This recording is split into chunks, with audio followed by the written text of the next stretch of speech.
फिर ये 40 क्वेश्चन का सेट है। अभी हाल फिलहाल में छत्तीसगढ़ पुलिस यानी कि आरक्षक का पेपर होने वाला है और उसमें मेनली 4 सब्जेक्ट हैं, 20-30 मार्क्स करके। एक आपका मैथ्स है, एक रीजनिंग है, एक इंडियन जीके है और एक छत्तीसगढ़ जीके है। और ये जीके में ही आपका कंप्यूटर वगैरह शामिल हो जाएगा। यही चारों सेगमेंट के क्वेश्चंस यहाँ पे तैयार किए गए हैं। उद्देश्य एकमात्र ये है कि इन क्वेश्चंस के पीछे जो एक्सप्लेनेशन है वो आपको बताया जाए और इन टॉपिक्स का रिवीजन हो जाए। इससे पहले कि आप लोग पूछे कि पीडीएफ कहाँ मिलेगा, जो ऑनलाइन देख रहे हैं वो पीडीएफ मिलेगा टेलीग्राम चैनल में, और हमारे टेलीग्राम चैनल का नाम है योगेंद्र साहू ऑनलाइन क्लासेस, वहाँ पे आप जा सकते हैं। ठीक, चलिए पहला सवाल देखते हैं। 1857 में रायपुर के डाकघर में पोस्ट मास्टर के रूप में किसे नियुक्त किया गया था? बहुत सारे हैं, इंडियन जी के, छत्तीसगढ़ जी, सब क्वेश्चन मिक्स है। पहला क्वेश्चन छत्तीसगढ़ से लेंगे। 1857 में रायपुर के डाकघर में पोस्ट मास्टर के रूप में किसे नियुक्त किया गया था? किसी सवाल का जवाब मालूम?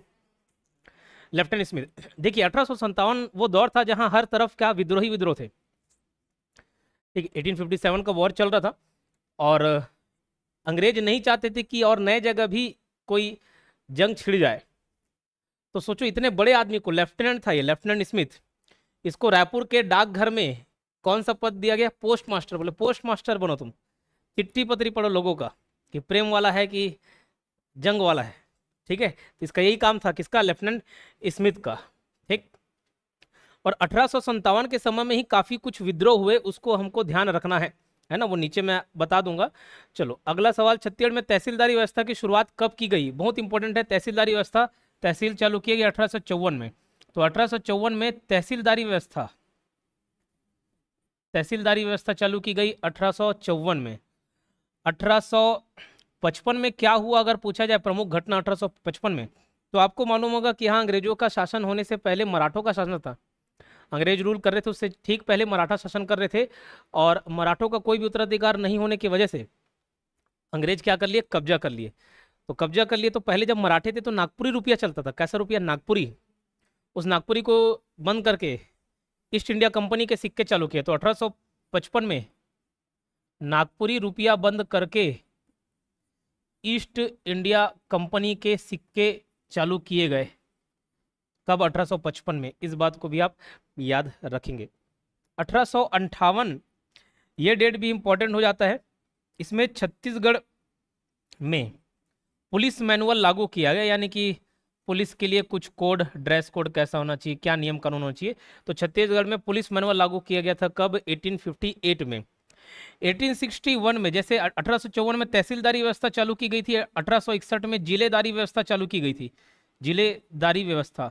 और आपको मालूम होगा 1861 में 3 जिले भी बने थे रायपुर, छत्तीसगढ़ के अंतर्गत। कौन कौन सा? रायपुर, बिलासपुर और संबलपुर। लेकिन बाद में संबलपुर को उड़ीसा में भेज दिया गया। 1858 में पुलिस मैनुअल तो बताइए। 1862 में संभागीय व्यवस्था था और छत्तीसगढ़ संभाग बना था, याद है? संभागीय व्यवस्था। ठीक है, संभागीय व्यवस्था 1862 में। 1861 में जिलेदारी, पहले जिले बना उसके बाद संभाग बना। ठीक है, तो छत्तीसगढ़ में तहसीलदार व्यवस्था की शुरुआत की कब की गई पूछा है तो 1854 में। छत्तीसगढ़ में पुलिस मैनुअल कब लागू किया गया? 1858 में। ये पढ़ा है, तो ये एक्स्ट्रा फैक्ट्स भी याद करते चलेंगे, ऑप्शंस को एक्सप्लेन करते चलेंगे। छत्तीसगढ़ की एकमात्र मुस्लिम जमींदारी कौन सी थी? ये जमींदारी से प्रश्न पूछे गए हैं, तो ध्यान रखना। देखो जब मराठे आए या अंग्रेज आए, जमींदारी व्यवस्था चल रही थी। ठीक है, जमींदारी व्यवस्था मतलब एक जमींदार होता था, उन अपने क्षेत्र पे रूल करता था, बदले में टैक्स पे करता था, चाहे मराठों को या जो प्रोमिनेंट रूलर है, ऊपर जो शासक है। तो बिंबा जी के समय में भी अलग अलग जमींदारों के साथ अलग अलग संबंध था। ठीक है, तो उस जमींदारी के बारे में भी पढ़ना है। क्या खास बात है पेंड्रा वाले में? तो पेंड्रा ध्यान रखना, ये एकमात्र मुस्लिम जमींदारी थी, मुस्लिम जमींदारी थी। और दूसरी बात याद रखना, ये पिंडारियों का केंद्र था, पिंडारियों का केंद्र था। जब मराठे यहाँ पर रूल कर रहे थे उस समय पिंडारियों का आक्रमण हुआ। 2-3 मूवी में पिंडारियों के बारे में बताया गया। बाहुबली में भी पिंडारी हैं, बोले लूटपाट करके मारपीट करके चले जाते हैं। एक सलमान खान की मूवी थी कोई सी, वीर ज़ारा, जो पिंडारी, हाँ वीर, अच्छा वीर ज़ारा किसी दूसरे का है, नहीं वो शाहरुख खान वाला। ओके ठीक है, एक प्रीति जिंटा, एक जरीन खान, और हीरो हीरोइन वाला नाम सब याद है बोले, है नहीं बाकी ये रहना रहे। तो पिंडारियों का प्रकोप इधर छत्तीसगढ़ में ही पड़ा था। ठीक है, और ये बोला जाता है कि जो पेंड्रा लुमिक पठार है, पेंड्रा वाला जो इलाका है, वहां पे पिंडारी रहते थे करके उसका नाम क्या हो गया? पेंड्रा हो गया, पिंडारी रहते थे करके क्या हो गया, पिंडरा। कहाँ पिंडारी पिंडारी बोलते थे, तो पिंडरा कर दिए छत्तीसगढ़ी लोग, ठीक है। तो पिंडारियों का केंद्र भी था कौन सा, पिंडरा।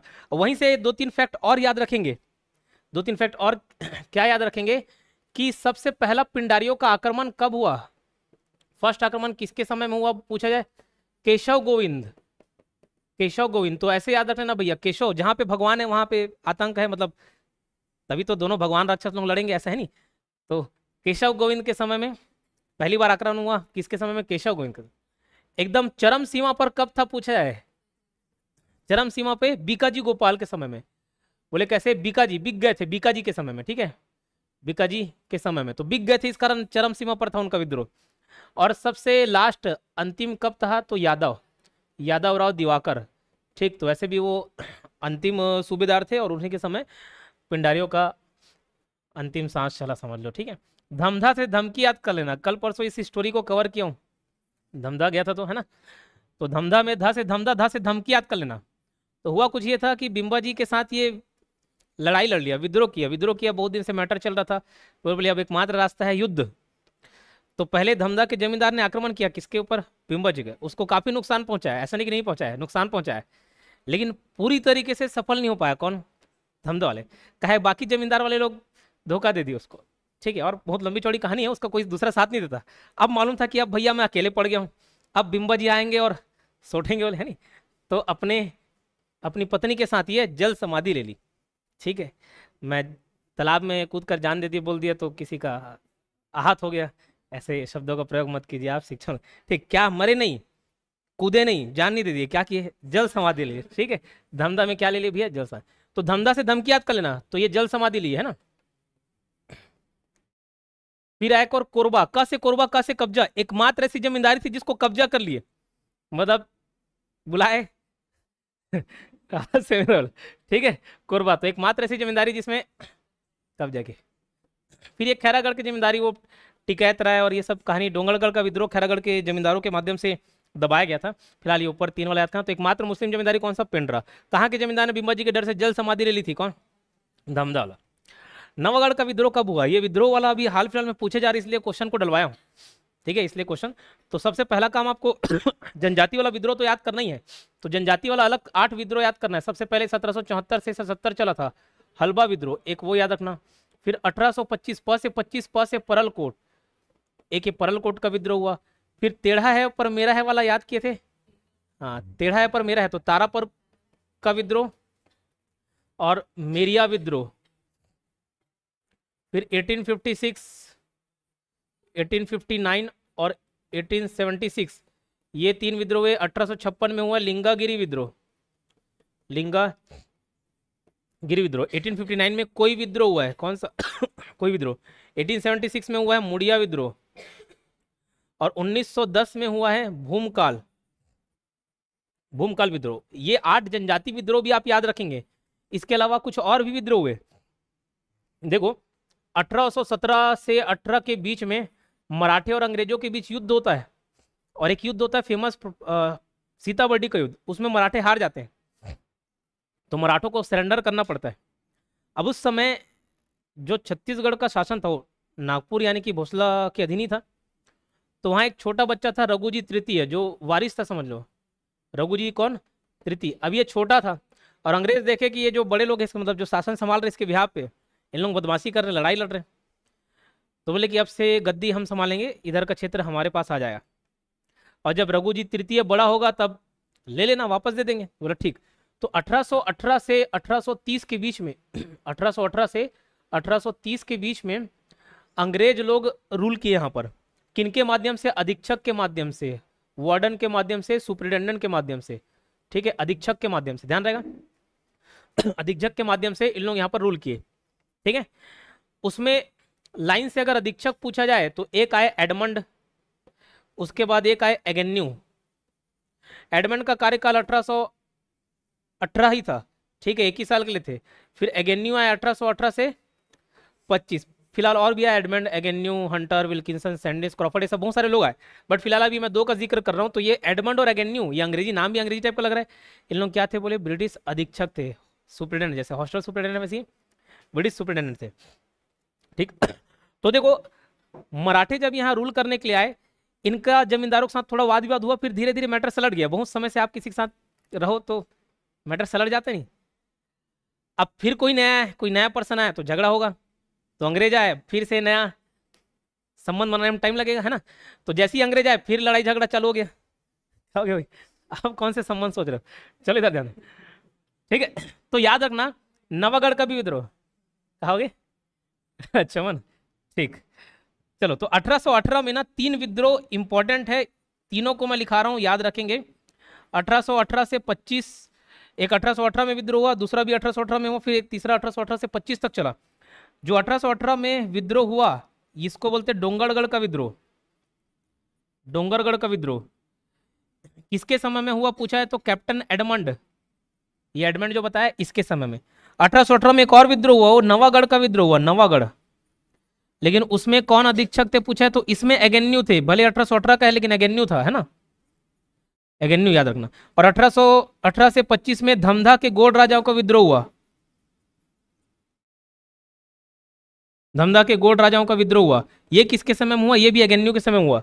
कंफ्यूजन वाली कोई बात नहीं, डोंगरगढ़ का विद्रोह हुआ एडमंड के समय में, ड आ रहा, ड ड ड ड एडमंड ड ड आई। नवागढ़ में ना आ रहा है एगेन्यू, ना नहीं आ रहा, फिर भी लाना है। फिर उसके बाद धमधा के गोंड राजा वाला तो एगेन्यू के समय में है ना, ठीक है, याद रहेगा। तो एगेन्यू, धमधा के गोंड राजा एगेन्यू के समय। तो फिलहाल नवागढ़ का विद्रोह कब हुआ पूछा है 1818 में, किसके समय में, नवागढ़ वाला एगेन्यू, ठीक है, एगेन्यू के समय में। 1818 में हुए डोंगरगढ़ का विद्रोह किसके समय में हुआ, एडमंड ड ड ड ड।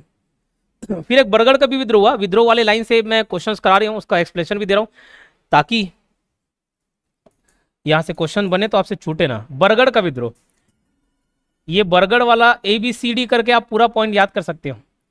ए से है अजीत सिंह, बी से है बलराम सिंह,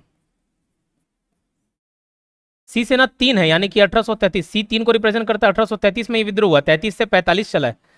और डी से देवनाथ, ये देवनाथ रायगढ़ तरफ का जमींदार था, उसकी सहायता से ये विद्रोह को दबा दिए गए।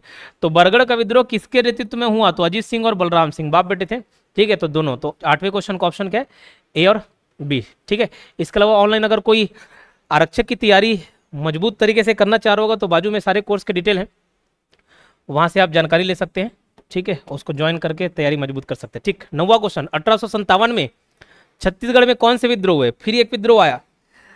अब कुछ इंपॉर्टेंट लाइन से लिखा रहा हूं, देखो, स से 6 और स से सोना खान, एक विद्रोह हुआ इंपॉर्टेंट सोना खान का, ये कब 1856 में हुआ। वो फांसी वाला घटना भले 57 तक पहुंच गया आगे, ठीक है, 57, लेकिन जो विद्रोह स्टार्ट हुआ था वो 1856 में। और याद रखना सोना खान के जमींदार जो वीर नारायण सिंह थे, इनसे जुड़ी सारी घटना को याद कर लेना, 4-5 डेट है कि कब पहली बार गिरफ्तार हुए, कब विद्रोह हुए, कब जेल से छूट के भागे, कब उनको पकड़ा गया, कब इलियट के सामने प्रस्तुत किया गया। अभी वहां से क्वेश्चन पूछा था इसलिए बता रहा हूँ, इसको याद कर ही लेना, ठीक है। फिर कब फांसी दिया गया ये सब याद रखना। फिलहाल 1856 में हुआ सोना खान का विद्रोह, कौन था लीडर बोले तो वीर नारायण सिंह, वीर नारायण सिंह, है ना। उसके बाद लाइन से 1857 में स से 57 और स से पूरा स वाले विद्रोह है, कितने टोटल 3 विद्रोह हुए 1857 में, स से 57 स करके 3 विद्रोह हुए। एक हुआ सुहागपुर का विद्रोह, सुहागपुर का विद्रोह, एक हुआ है सारंगगढ़ का विद्रोह, एक हुआ है संबलपुर का विद्रोह। सुहागपुर वाले जो नेतृत्व करता थे वो थे रंगाजी बापू, रंगाजी बापू, आशाराम बापू सुने हो, वैसे ही कौन है, रंगाची बापू, ठीक है, फिर नाराज हो जाएंगे कोई नहीं बोल, ठीक है, रंगाजी बापू, ठीक। तो सुहागपुर वाले रंगाजी बापू, तो भैया सुहाग है मतलब रंग बिरंगे कपड़े पहनेंगे ऐसे है नहीं, तो रंगाची बापू। सारंगगढ़, इसको ऐसे याद कराता था कि सुरंग में क्या हो गया, कमल, ठीक है, हर जगह कमल चल रहा, बोले कहाँ हो गया, सुरंग में क्या हो गया, कमल, तो कमल सिंह। और संबलपुर का सा से संबलपुर, सा से सुरेंद्र साय। तो ये विद्रोह और इसके नेता रखना। सोना खान वाला कहाँ पे हुआ, बलौदा बाजार में। सुहागपुर वाला कहाँ हुआ, अभी वर्तमान MCB मनेन्द्रगढ़ चिरमिरी भरतपुर वाला, ठीक है। सारंगगढ़ वाला हुआ है आपका सारंगगढ़ बिलाईगढ़, और संबलपुर वाला उड़ीसा, ठीक है, उड़ीसा में भी संबलपुर है, छत्तीसगढ़ में भी संबलपुर है, ठीक है, धमतरी के पास वाला, ठीक। तो इतना डिटेल याद रखना। फिलहाल 1857 में छत्तीसगढ़ के कौन से विद्रोह है? सभी। करैया कौन सी जनजाति का पारंपरिक पोशाक है? तो जनजाति वाला टॉपिक अगर डिटेल में देखे होंगे तो उराव, उराव का पारंपरिक पोशाक करैया। इनका युवागिरी क्या कहलाता है? धुमकुरिया। धुमकुरिया। धुमकुरिया में भी याद रखो अलग अलग वर्ग के लोगों को अलग अलग नाम दिया गया है। 18+ वाले लोग को क्या बोलाता है? धांगर। मतलब 18+ हो गए एकदम धाकड़ दिखने लग गए, धांगर। ठीक है। फिर 13 से जो 18 के बीच है, इन लोग बीच मझधार में है, तो मजधुरिया, मजधुरिया या मजधुरिया जुरवार, मजधुरिया जुरवार ये नाम है। और 13 से कम क्या बोलते हैं? 13 से कम वाले को पूना जुरवार। ठीक है, तो ये डेटा याद रखना। करैया इनका पारंपरिक पोशाक है किसका? उराव जनजाति का। साल वृक्ष में फूल आने पर पूजा करते हैं। ठीक है, और त्यौहार भी मनाते हैं, सरहुल। ठीक, सरहुल त्यौहार वो याद रखना। सरना देवी इनकी मुख्य देवी हैं। ठीक है, कुड़ुक इनकी बोली है। कौन सी? कुड़ुक। और उसके अलावा कड़क डंडी इनका गाथा महाकाव्य है, कड़क डंडी। ये सब बातें उराव से रिलेटेड याद रखेंगे, इंपॉर्टेंट है। ठीक है, कुछ और हलबा कमार इनके बारे में भी बता देते हैं। हलबा कमार उराव, उराव तो देख लिए। हलबा आर्थिक रूप से समृद्ध जनजाति है, बताया, आर्थिक रूप से समृद्ध जनजाति। उसके अलावा साक्षर रूप से भी समृद्ध जनजाति है। हलबा पहले, देन उराव बाद में आएगा। ठीक है, हलबा पहले है, पहले उराव को फर्स्ट लेता था। साक्षरता दर सबसे ज्यादा किसका है? हलबा का है जनजाति में, है ना। तो आर्थिक रूप से समृद्ध जनजाति है। सबसे साक्षर जनजाति भी कौन है? हलबा है। ठीक है, कमार जनजाति का मुख्य निवास स्थान का है? गरियाबंद, है ना, गरियाबंद। और थोड़ा बहुत धमतरी तरफ भी मिलता है। ठीक है, गोरा गोरा कमर से याद कर लेना, गरियाबंद कमार जनजाति।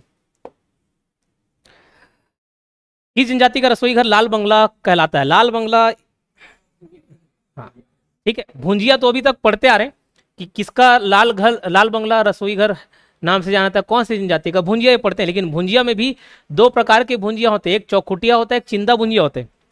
तो चौकुटिया भुंजिया का रसोई घर लाल बंगला के नाम से जाना जाता है। ठीक है, लाल बंगला को और क्या कहते हैं? तो इसको बोलते हैं रंधनी खोली, है ना, रंधनी या रंधनी,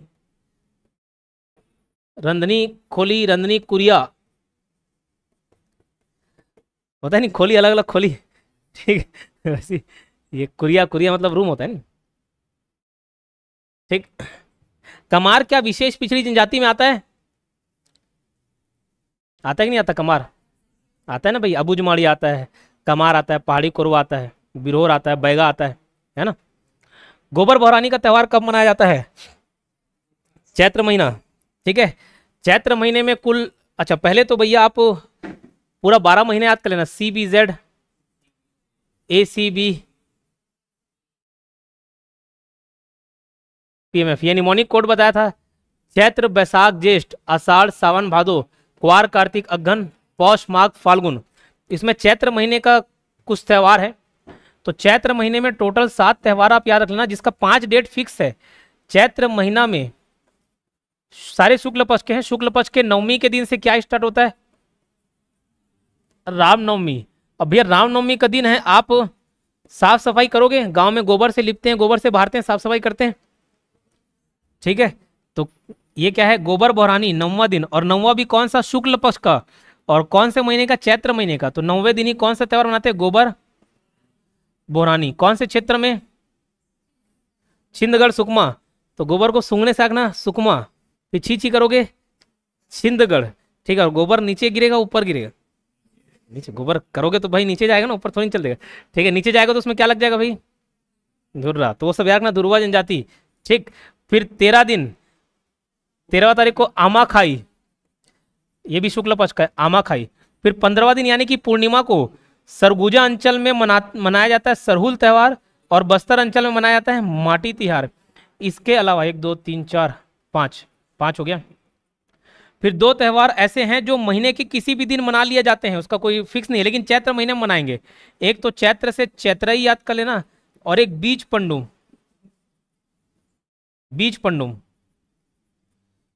मिलता जुलता नाम। एक और अलग त्यौहार है, बीज बोनी वाला कार्यक्रम, वो अलग है ना। तो ये बीज पंडुम है, चैत्रई और बीज पंडुम, ये सब कौन से महीने में मनाया जाता है? चैत्र महीने मनाया जाता है।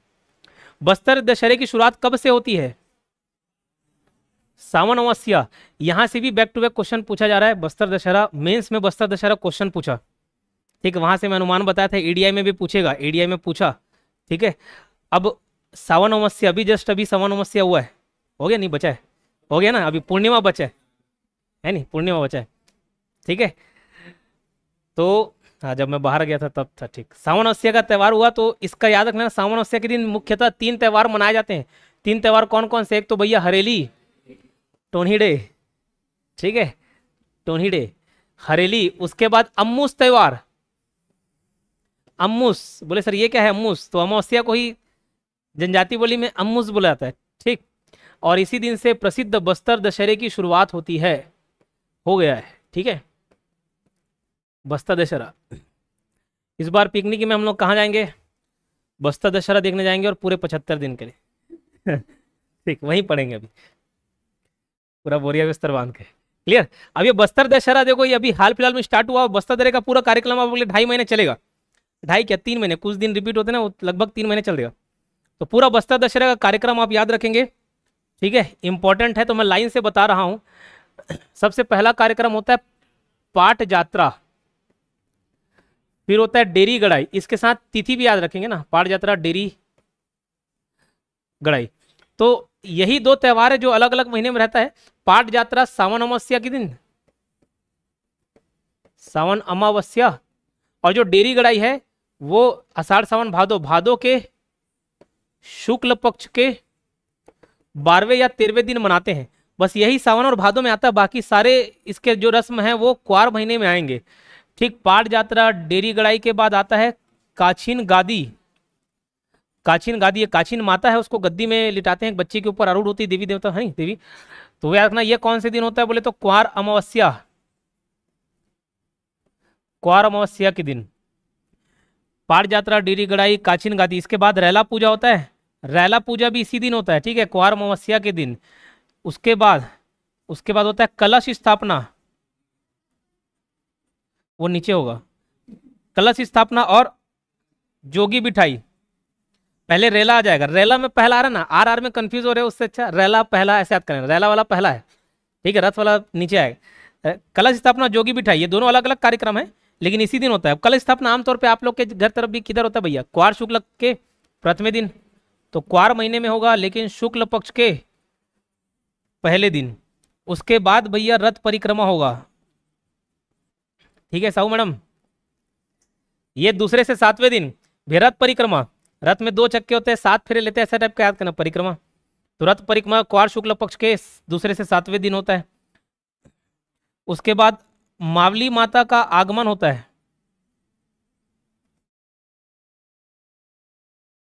आगमन ये अष्टमी के दिन। फिर मावली माता का क्या होता है? परघाव, ये 9वीं के दिन।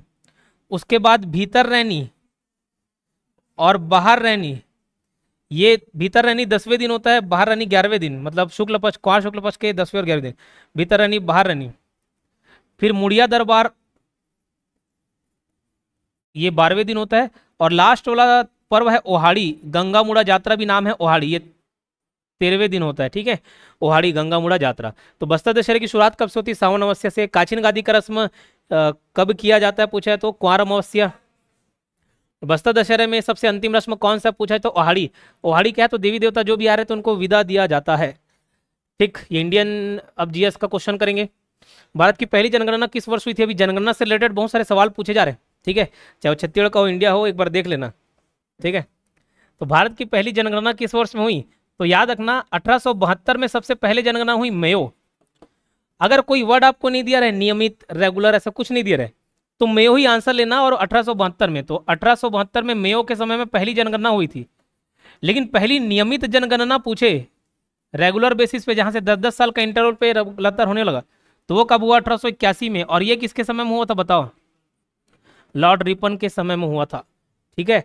क्या 2021 में जनगणना हो पाया? नहीं हो पाया, कोविड के समय नहीं हुआ। भारत का संविधान कब लागू हुआ बताओ? नवंबर की जनवरी? नवंबर नहीं, पक्का? चलो ठीक है।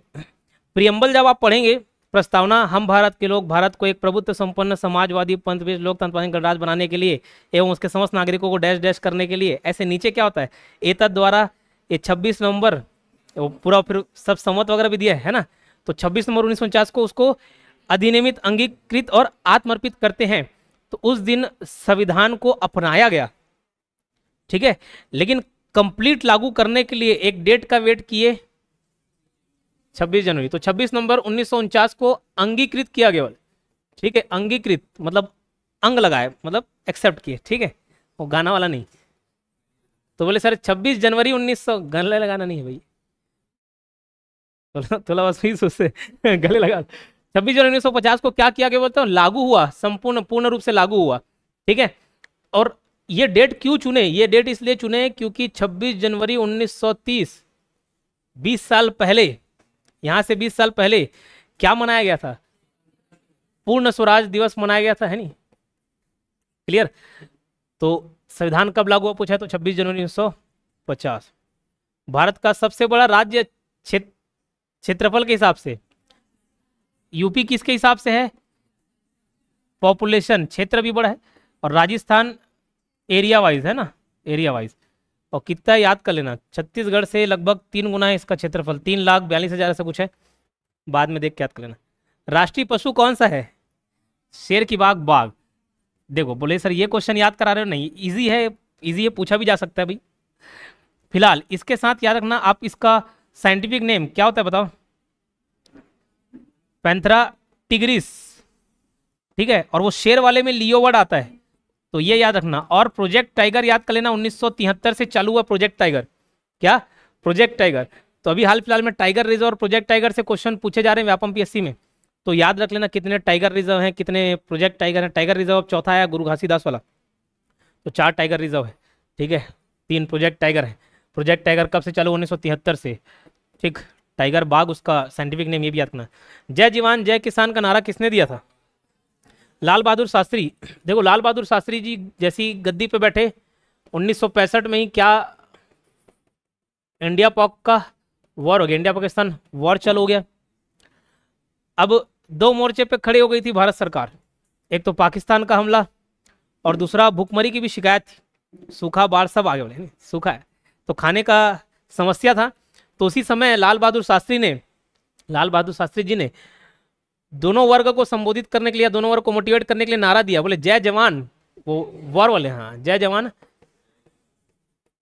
जय किसान, ठीक है। कब, 1965 का, जब इंडिया पाकिस्तान वॉर चल रहा था और साथ में सूखा भी था तब, ठीक। सबको बोले कि भैया उपवास रखना है, तो मालूम था कि जैसे मैं बोलूंगा तो सामने वाले लोग बोलेंगे तेरा खेस, तो सबसे पहले खुद खाना कमी किए, एक दिन सबको उपवास रखने बोले। खैर, लाल बहादुर एक ऐसे प्रधानमंत्री है भारत के जिनको मार दिया गया, ठीक है, ताश का समझौता हो रहा था, उस समय इनको जहर देके मार दिया गया, जिसका रिपोर्ट आज तक पब्लिक नहीं किया गया है। और ये माना जाता है कि अंतिम रूप से सुभाष चंद्र बोस जी को देखने वाले व्यक्ति कौन, तो ये खैर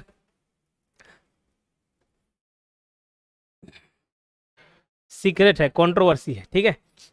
ऐसा माना था कि सुभाष चंद्र बोस जी की मृत्यु नहीं हुई थी, शहीद नहीं हुए थे वो, है नहीं, जानबूझ के प्लेन क्रैश करवा दिए उनके जैसा। तो इतिहास में 2 ऐसे व्यक्ति हैं, हिटलर और एक सुभाष चंद्र बोस जी, दोनों का मृत्यु संदेहास्पद है, ठीक है। क्यों, हिटलर की बॉडी मिली क्या, नहीं मिली, वो तो पूरा जला दिए थे।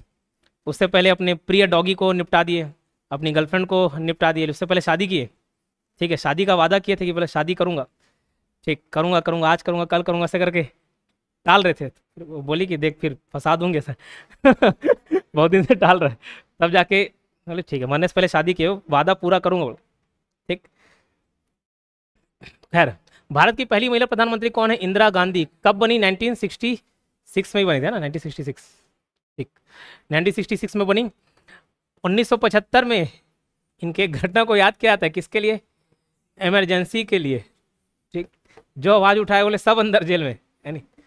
और इनको आयरन लेडी ऑफ इंडिया बोला था, आयरन लेडी। एक समय में गूंगी गुड़िया बोला जाता था, गूंगी गुड़िया, डम्ब डॉल, ठीक है। फिर मुंडा खराब उसका, फिर जो बोलना चालू की, फिर चुप नहीं हुई बोले, है नहीं, ठीक है। सबको साइड लगा दी इंदिरा गांधी जी। राष्ट्रीय गीत और राष्ट्रीय गान। बोले सर ये सब क्वेश्चन नहीं, क्वेश्चन ये नहीं कराना चाहिए, उसके पीछे का एक्सप्लेनेशन बताना चाह रहा हूँ मैं। हमारा राष्ट्रीय गीत कौन सा है? बोले वंदे मातरम। राष्ट्रीय गान कौन सा है? जनगण मन। इसमें कंफ्यूज मत होना। बोले सर ये याद कराना नहीं, इससे पहली बार वंदे मातरम गीत कब गाया गया कांग्रेस सेशन में, वो याद रखना। 1886 96 1896 है। 1896 में ये अधिवेशन कहाँ हो रहा था? कांग्रेस का कलकत्ता में हो रहा था। और 1911 में जनगण मन गाया गया पहली बार। यह अधिवेशन भी कहाँ हो रहा था? कलकत्ता में हो रहा था। 1896 में वंदे मातरम गाया गया। रहमतुल्लाह सयानी, रहमतुल्लाह सयानी इसकी अध्यक्षता कर रहे थे। इसका बी.एन. धर यानी कि बिशन नारायण धर। तो वंदे मातरम थोड़ा सा वाद विवाद का मैटर हो जाता है, ठीक है। तो वहां से ये मुस्लिम वाला नाम याद रखना, रहमतुल्लाह सयानी। जो जनगण मन वाला है तो इसको मैं ऐसे याद कर लिया कि बचपन में क्या अपन स्किप कर देते थे प्रेयर, कभी पेट दर्द का बहाना बोल के अंदर चल दिए, कभी लेट हो गया, कभी खिसक लिए चुपचाप, तो कभी कभार धरा जाते थे, ठीक है। धर लेते थे हम लोग, है नहीं। तो धरने से वहां बी.एन. धर याद कर लिए। सारे जहां से अच्छा हिंदुस्तान हमारा किसका रचना है? किसका है भैया? बिस्मिल थोड़ा सर्च करके आना। भारत का पहला उपग्रह कौन सा है? आर्यभट्ट। 1900 कब? 1975 में लॉन्च किए गए थे यूएसएसआर से, ठीक है। यूएसएसआर से लॉन्च किए गए थे। इसमें हमारा इसरो भी शामिल था, ठीक है। इसरो की स्थापना कब हुई थी? बोले तो 15 अगस्त 1969, इंडियन स्पेस रिसर्च ऑर्गेनाइजेशन, ठीक। उसकी स्थापना कब हुई थी? 15 अगस्त 1969, ठीक। तो इसको भी डलवा दिया क्वेश्चन। अभी हाल फिलहाल बहुत सब ऊपर जा रहे हैं। शुक्ला जी गए थे नहीं, तो बहुत सारे सैटेलाइट लॉन्च हो रहे हैं, जा रहे हैं, तो ये वाला क्वेश्चन डलवा दिया। 1857 का विद्रोह किस शहर से शुरू हुआ था? 10 तारीख को मेरठ, ठीक है, मेरठ से। भारत का सबसे ऊंचा पर्वत शिखर कौन सा है? ऑप्शन के हिसाब से बताओ। माउंट एवरेस्ट तो नेपाल में जी। कंचनजंगा, ठीक है। कंचनजंगा कहाँ? सिक्किम में, ठीक है, सिक्किम में। कंचनमाला जैसे कुछ नहीं, कंचनजंगा। नंदा देवी कहाँ है? उत्तराखंड में। तो ये इंडियन जीएस का क्वेश्चन हुआ, कुछ रीजनिंग का करते फटाफट। लॉयन का लड़का क्या कहलाता है? कब? तो डियर का क्या कहलाएगा? इसको अंग्रेजी में भी हिंदी में फॉन लिख लेना। टैडपोल को टैडपोल, लैम्ब मतलब मेमना, और पपी मतलब पिल्ला, डॉगी। तो बताओ लॉयन का कब होता है, तो डियर का क्या है? बताओ मेरे अंग्रेजी माध्यम के विद्यार्थियों। फॉन होता है, ठीक है। क्या होता है? फॉन। इस टाइप के क्वेश्चन आते हैं प्लस माइनस को इंटरचेंज करने वाले। तो बेस्ट तरीका क्या होता है? जो बोला है 52, 4, 6, 12 और 8, ये नंबर को लिख दो। अब ये बोल रहा है प्लस का मतलब प्लस नहीं बोले तो क्या है? अच्छा यहाँ पे क्यू, बीच में क्यू आर एस टी ये सब डाल दिया है। तो के का मतलब क्या है? तो आपको ढूंढना पड़ेगा। के का अर्थ है डिवाइड, तो यहाँ डिवाइड लिख दो भाई। उसके द्वारा क्यू, क्यू का अर्थ है क्या? प्लस, वो डाल दो। जे का मतलब क्या है? बोले इनटू, ये डाल दो। और लास्ट में टी है यहाँ पर, तो टी का अर्थ क्या है? माइनस। टी का मतलब ये। तो बॉडमास का रूल के हिसाब से सबसे पहले मैं डिवाइड वाले को सॉल्व करूंगा, तो 52 डिवाइड बाई 4 कितना हो जाएगा जी? 13। फिर मल्टीप्लाई वाले को सॉल्व करूंगा, 6 इंटू 12 72, और ये -8 मिल गया। ये सॉल्व करके आपको 77 मिल जाएगा आंसर, ठीक है। ऑप्शन डी सही आंसर है। कितना? 77, ठीक है। 28वां म्यूजिक, डांस और वॉइस। ये बताओ म्यूजिक, डांस और वॉइस कौन सा सही ऑप्शन रहेगा? म्यूजिक यानी कि संगीत, वॉइस यानी कि आवाज, और एक तो क्या था? डांस यानी कि डांस, नाच गाना। बताओ। ए सी, ए सी। चलो भैया, सिंगिंग और डांसिंग एक चीज है, अलग है। सिंगिंग अलग है, डांसिंग है। मतलब म्यूजिक मतलब सिंगिंग वाला अलग है, सिंगिंग और डांसिंग दोनों अलग है। ये बोला नहीं सर मैं तो म्यूजिक बजता तभी नाचता हूँ, तो भैया मैं बिना म्यूजिक के नाच देता हूँ, है नहीं। और एक ही स्टेप आता है, उसी पूरा 10 मिनट जो गाना चले, पंजाबी आए तो भी यही, बाराती चले तो भी यही, स्लो चले तो भी यही, फास्ट चले तो भी यही, ठीक है। तो भैया म्यूजिक और डांस दोनों अलग अलग चीज़ है ना। लेकिन जहाँ म्यूजिक आएगा वहाँ आवाज़ रहेगा कि नहीं रहेगा? अरे मैं गा रहा हूँ तो भी आवाज़ निकल रहा है, मैं गा नहीं रहा हूँ पढ़ा रहा हूँ तो भी आवाज़ निकल रहा है, ठीक है। तो कैसे भी हो आवाज़ निकलेगा नहीं, नरिया रहे हो आप तो भी आवाज़ निकलेगा। तो बेस्ट ऑप्शन क्या है? ऑप्शन सी, ठीक है। सभी लड़कियां महिलाएं हैं, सभी महिलाएं नदी हैं, ऑल वुमेन। इसको पहले स्टेटमेंट इंटरचेंज कर लेना, पहला ये वाला और ये दूसरे में रहेगा। ऑल गर्ल्स आर वुमेन, ये सभी गर्ल क्या है, वुमेन है, और सभी नदी है बोले।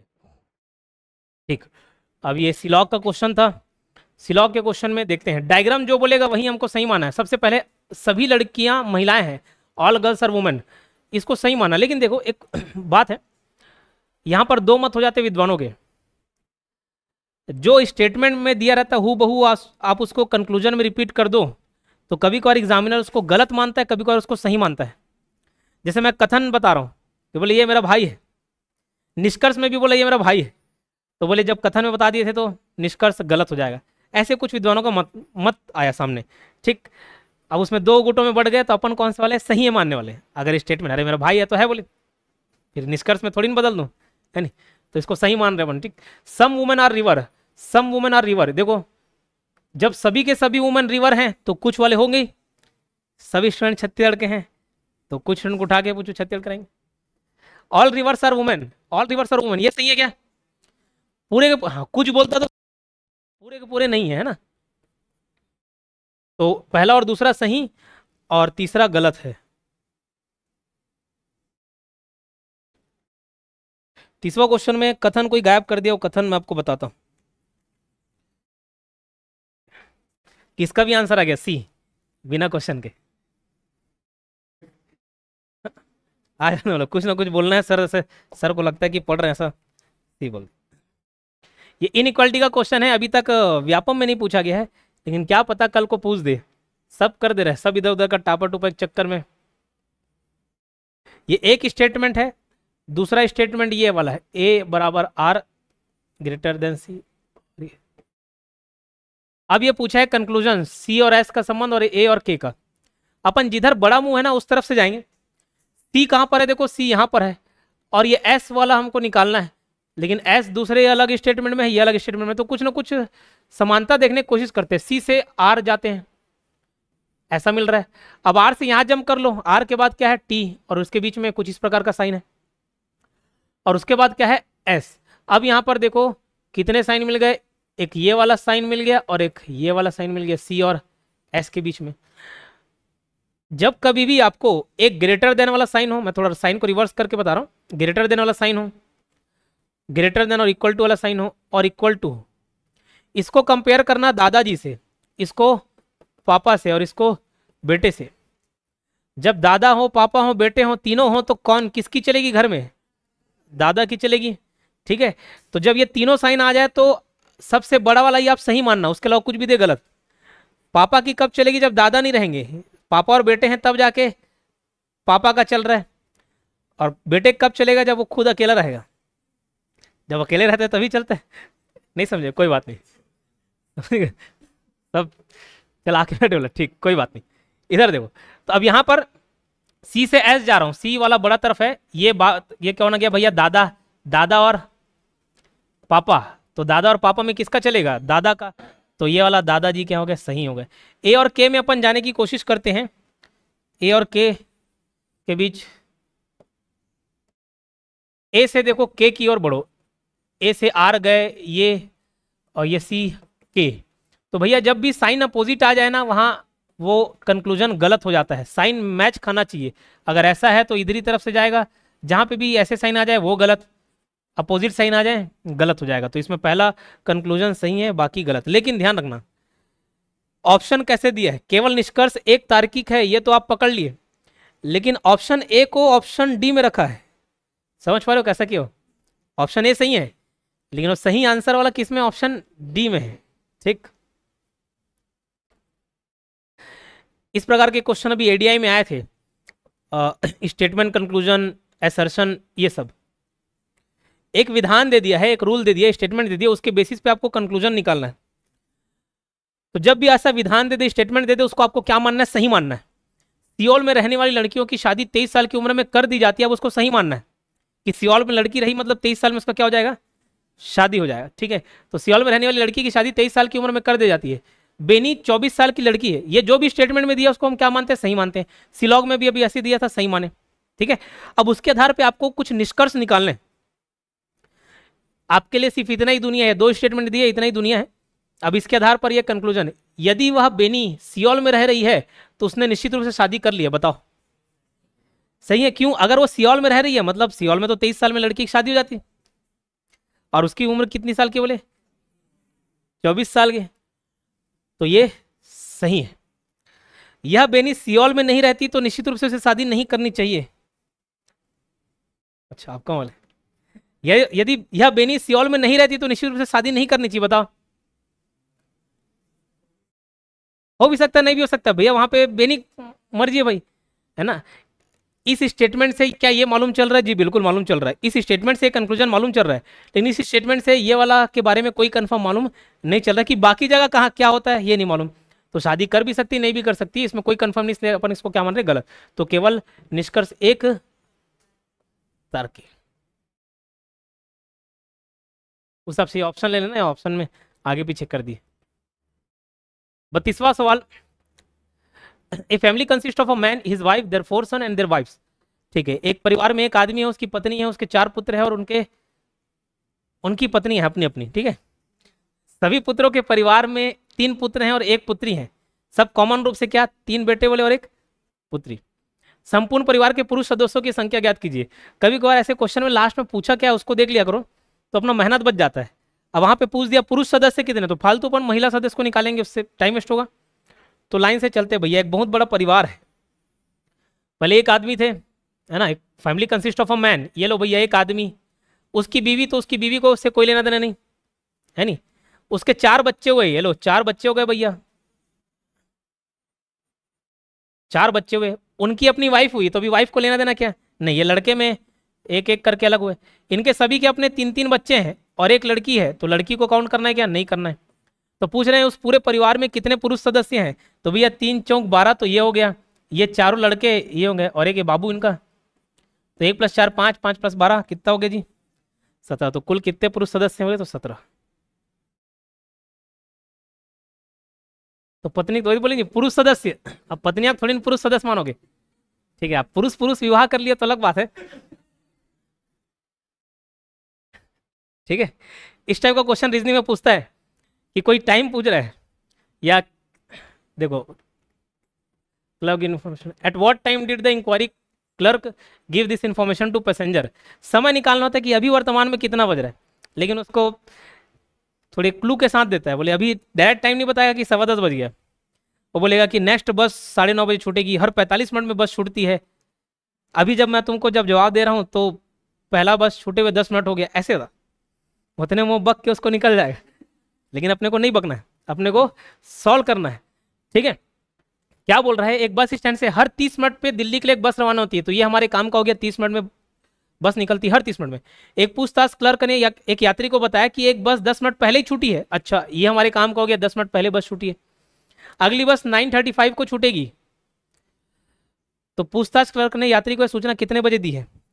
तो ये देखो, अगली बस छूटेगी 9:35 को, और हर 30 मिनट में बस छूटता है, यानी कि पिछला बस जो छूटा होगा वो कब छूटा होगा?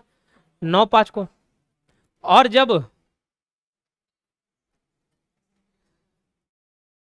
जब उसने टाइम पूछा तो बस निकले कितने में? 10 मिनट हो गया था, 10 मिनट पहले ही बस छूटी, मतलब 10 मिनट हो गया, तो 10 मिनट हो गया मतलब 9:05 का कितना हो गया? 9:15। तो अब जो बस का टाइम है, अभी फिलहाल अभी कितना टाइम है पूछा तो 9:15। Clear? Which letter cluster will replace the question mark. ये देखो, दी गई श्रृंखला को पूरा करने के लिए कौन सा अक्षर समूह प्रश्न चिन्ह को प्रतिस्थापित करेगा। तो देखो, ऑप्शन देख के ना आप सॉल्व करने आगे जाया करो। जैसे यहाँ एम है, यहाँ के है, तो एम और के को ढूंढने से कोई मतलब नहीं है, एम और के अपन पहले ही निकाल लिए, सब ऑप्शन में एम और के बीच में ही। लेकिन फिर भी आपके तसल्ली के लिए, ये ए क्या हो गया? 1 हो गया, ये 4 हो गया, ये 7 हो गया, ये 10 हो गया, तो 1 4 7 10, 3 का गैप है, तो ये क्या हो जाएगा? 13। तो ऐसे एम आ जाएगा। वैसे के भी आया होगा, तो एम और के को निकालने कोई मतलब नहीं है, जो बच गया उसको देखो भैया। ये एन कैसे आया? तो एन फॉर होता है 14, के फॉर होता है 11, एच होता है 8 और ये होता है 5। बोले सर 14, 11, 8 और 5, ये 3 माइनस कर रहा है क्या? तो अब क्या आएगा? 2 है मतलब बी, तो अब ये वाले ऑप्शन कट गए। अब इसमें देखना है, जी मतलब होता है 7, एल मतलब होता है 12, क्यू मतलब होता है आपका 17, ये 22, तो 22 के बाद क्या आ जाएगा जी? 27। लेकिन 27वां लेटर नहीं होता, तो क्या आ जाएगा? ए। 26 होता तो Z हो जाता, फिर आगे बढ़ोगे तो 27। ठीक है, चलो तो MBA के यानी कि ऑप्शन ए सही है। थोड़ा सा समय का अभाव है तो इसको मैं डायरेक्ट आंसर बता दे रहा हूँ। 8 9 6 और ये करके 108 लाया है, ये 7 8 5 और 81 लाया है। तो 9 इंटू 8 किया, 8 इंटू 9 ये 72 और 6 का स्क्वायर 36, ये जोड़ के 108 लेके आया है। 7 8 56 और 56 में 5 का स्क्वायर 25 जोड़ेगा 81 लेके आया। तो ऐसे ये दिया हुआ 12 और 11, तो 12 इंटू 11 आप करोगे 132 और 132 में 7 का स्क्वायर 49 जोड़ोगे तो ये आ जाएगा 181। 36वां क्वेश्चन, इसको बनाओ तो सॉल्व करो।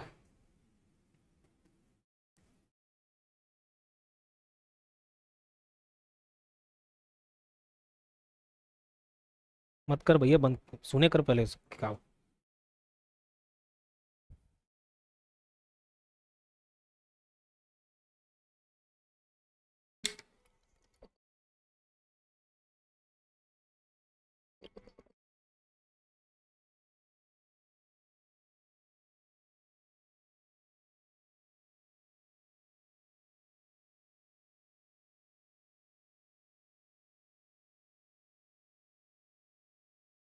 कितना रहा है?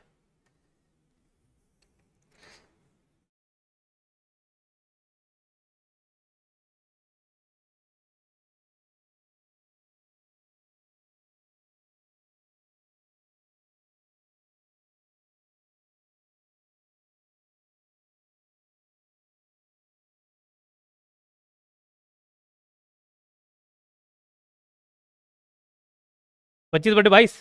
चलो ठीक है, इसमें बॉडमस का रूल आपको ध्यान देना है। ये का गया, का मतलब होता है ऑफ, तो बॉडमस में डिवीजन से पहले ऑफ सॉल्व होना चाहिए। तो देखो 1/3 इंटू 3/4 डिवाइड बाई 11/10 और 1/5 है, तो का मतलब मल्टीप्लाई होता है लेकिन सॉल्व उसको पहले करना है। तो 11/10 इंटू 1/5 करोगे तो क्या हो जाएगा भैया 11/50। अब ये डिवाइड है, इसका मतलब ये ऊपर चल देगा, हाँ कि ना। ये इस तरीके से डिवाइड को मैं ऐसे कन्वर्ट कर सकता हूँ।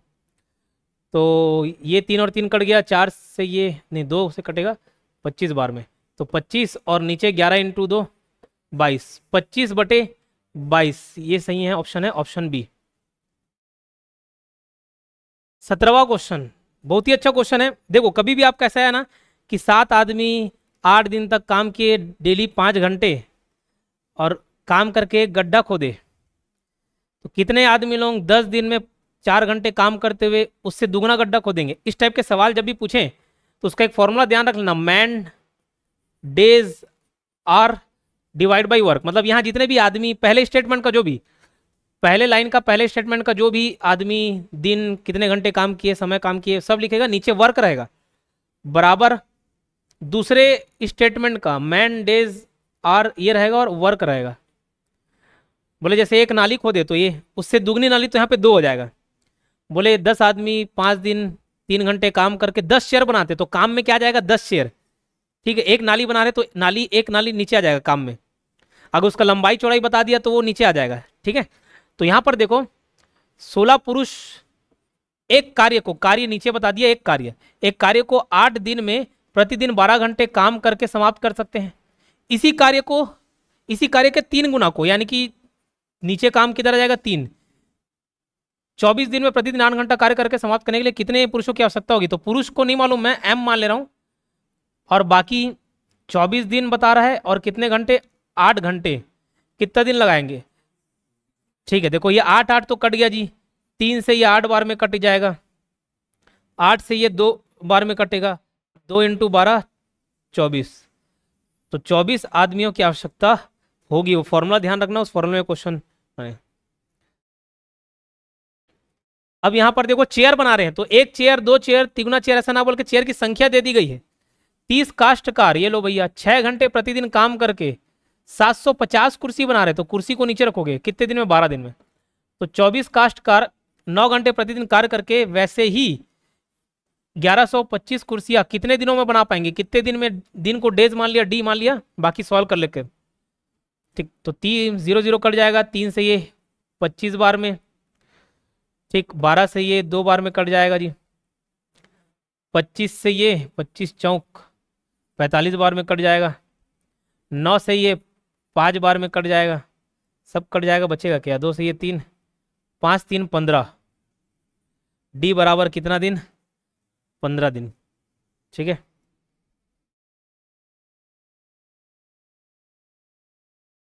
15% ऑफ 60 इज 45% ऑफ व्हाट, 60 का 15% डैश के 45% के बराबर है, तो 60 का 15% कितना आएगा, 60 का 15%, 6 पंचे 90 और ये 0 कट गया, तो 60 का 15% 9 आएगा, तो मैं बोल सकता हूँ क्या 20 का 45% भी 9 आएगा, तो यहाँ पे आंसर क्या आ जाएगा 20। ट्रायल एंड एरर करके देख सकते हो या एक्स की वैल्यू लेकर बना सकते हो, तो 20 का 45% भी 9 के बराबर होगा, तो option C.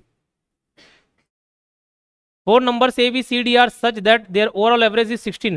The average of A and B is 9.5. ठीक, A, B, C, D का एवरेज कितना है बोल रहा है 16, तो मैं ये बोल सकता हूँ कि A plus B plus C plus D का जो टोटल है वो 16 इंटू 4 है, यानी कि 64 है। ठीक, तो A plus B plus C plus D बराबर कितना आ गया 64, उसमें A और B का एवरेज 9.5 है, तो मैं बोल सकता हूँ A और B का जो सम है वो 9.5 इंटू 2 यानी कि 19 हो जाएगा। बोले सर यहाँ पर 4 से मल्टीप्लाई किया, यहाँ पे 2 से मल्टीप्लाई कर रहे हैं, हाँ 2 लोगों का एवरेज है तो 2 से मल्टीप्लाई करूंगा टोटल निकालने के लिए, 4 लोग का एवरेज है तो 4 से मल्टीप्लाई करूंगा, तो ए और बी का टोटल कितना हो जा रहा है बोल जी 19, 19 प्लस सी प्लस डी, ये बराबर क्या हो जाएगा 64, तो सी प्लस डी बराबर 64 माइनस 19 यानी कि हो जाएगा 45, तो सी प्लस डी बराबर अगर 45 है तो उनका औसत क्या होगा, 45 डिवाइड बाई 2 कर दो, 22.5। तो ये आपके 40 क्वेश्चंस खत्म हुए, और भी ऐसे हम प्रैक्टिस सेट लेकर आएंगे। हाँ ये ठीक, बाय। ठीक है, चलिए।